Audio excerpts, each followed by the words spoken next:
اسی طرح رسول اللہ صلی اللہ علیہ وسلم نے فرمایا ایمان کا سب سے مضبوط کڑا اللہ کی خاطر محبت اور اللہ کی خاطر بغض رکھنا ہے.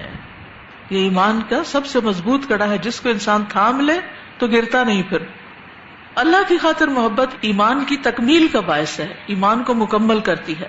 رسول اللہ صلی اللہ علیہ وسلم نے فرمایا جو شخص اللہ کی رضا کے لیے کچھ دے، اللہ کی رضا کے لیے روکے، اللہ کے لیے محبت کرے، اللہ کے لیے بغض رکھے اور اللہ کی رضا کے لیے نکاح کرے، اس نے اپنا ایمان مکمل کر لیا. اور جو جتنی محبت کرے گا اتنا ہی اللہ کو زیادہ محبوب ہوگا. ابو درداء رضی اللہ عنہ سے روایت ہے کہ رسول اللہ صلی اللہ علیہ وسلم نے فرمایا وہ دو شخص جو غائبانہ اللہ کے لیے ایک دوسرے سے محبت رکھتے ہیں، یعنی اب انہوں نے دیکھا بھی نہیں ایک دوسرے کو، ایک دوسرے سے کوئی ان کے مالی لین دین بھی نہیں، کوئی رشتہ داری بھی نہیں، کوئی ان کا آپس میں ویسے تعلق نہیں، صرف اس لیے کہ کسی کی نیکی کی بنا پر وہ اس سے محبت کرتے ہیں. تو ان میں سے اللہ کو زیادہ محبوب وہ شخص ہے جو اپنے ساتھی سے زیادہ محبت کرنے والا، یعنی جو جتنی زیادہ محبت کرتا ہے اتنا ہی زیادہ محبوب ہے. لیکن ہم اس محبت کے معاملے میں بھی بڑے بخیل واقع ہوئے ہیں. ہم یہ چاہتے ہیں کہ دوسرے ہم سے زیادہ محبت کریں اور ہم صرف نخرے دکھاتے رہیں، ہم محبت نہ کریں. کیونکہ بعض لوگ یہ سمجھتے ہیں کہ محبت کرنے سے ہماری ناک نیچی ہو جائے گی اور ہمارا پھر وہ روب نہیں رہے گا، یا ہم دوسرے کے مقابلے میں نیچے پڑ جائیں گے، کمزور پڑ جائیں گے. حالانکہ ایسا نہیں ہے.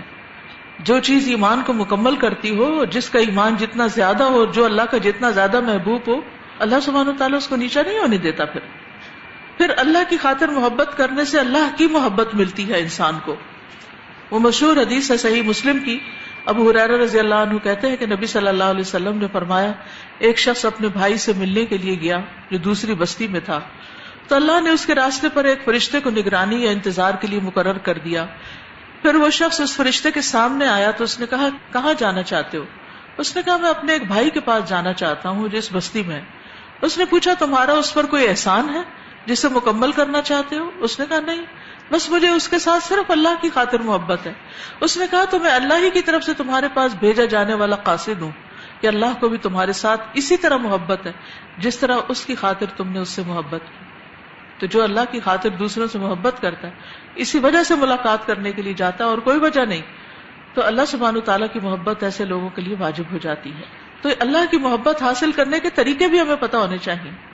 ایک شخص جو تھا وہ نماز کی ہر رکعت میں قل هو اللہ پڑھتا تھا، یعنی جو بھی سورت پڑھتا ساتھ یہ. تو جب اس سے پوچھا گیا کہ تم یہ کیوں پڑھتے تو اس نے کہا مجھے اس سورت سے محبت ہے. تو آپ نے کیا فرمایا؟ تمہاری اس سورت کی محبت کی وجہ سے اللہ تعالیٰ تم سے محبت کرتا ہے، یعنی یہ محبت تمہیں جنت تک لے جائے گی. تو اس لیے اپنی نیت خالص کرتے ہوئے اللہ کی خاطر دوسروں کی غلطیوں کو معاف کرتے ہوئے، دوسروں کی کمزوریوں کو اگنور کرتے ہوئے، کیونکہ کوئی بھی انسان پرفیکٹ نہیں، کوئی انسان دنیا میں آپ کے معیار پہ پورا نہیں اتر سکتا، لیکن بہت سے لوگوں میں بہت سی خوبیاں ہوتی ہیں، تو ان خوبیوں کو دیکھتے رہے، سراہتے رہے. ایسے لوگوں کو قیامت کے دن نور کے ممبر ملیں گے. ابو مسلم خولانی سے مروی ہے، وہ کہتے ہیں کہ میں نے معاذ رضی اللہ عنہ سے کہا میں اللہ کی خاطر آپ سے محبت کرتا ہوں. تو انہوں نے مجھے اپنی طرف کھینچا اور کہا تم نے کیا کہا؟ میں نے کہا میں اللہ کی خاطر آپ سے محبت کرتا ہوں. انہوں نے کہا کہ میں نے رسول اللہ صلی اللہ علیہ وسلم کو فرماتے ہوئے سنا آپ اپنے رب سے روایت کرتے ہیں کہ اللہ کی خاطر محبت کرنے والے نور کے ممبروں پر رونق افروز ہوں گے.